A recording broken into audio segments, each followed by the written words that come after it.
Welcome to McPlum, simple solutions served daily. Start by importing your footage and creating a sequence that matches your source. This preserves quality.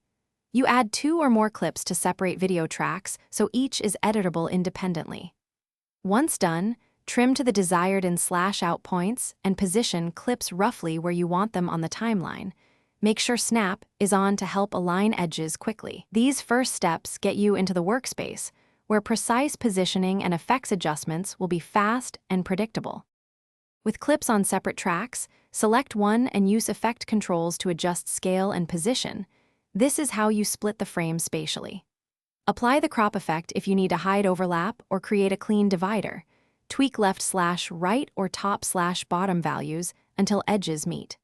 Once done with the first clip, copy its transform settings to the next and flip the position values as needed for symmetry. Make sure to use guides or an adjustment layer grid to maintain equal spacing and consistent composition.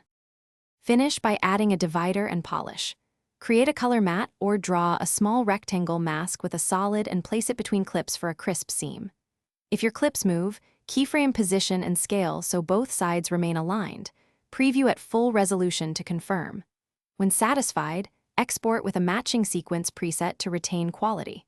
If you see artifacts or uneven playback, render the timeline and clear media cache. That troubleshooting step usually fixes playback and export glitches.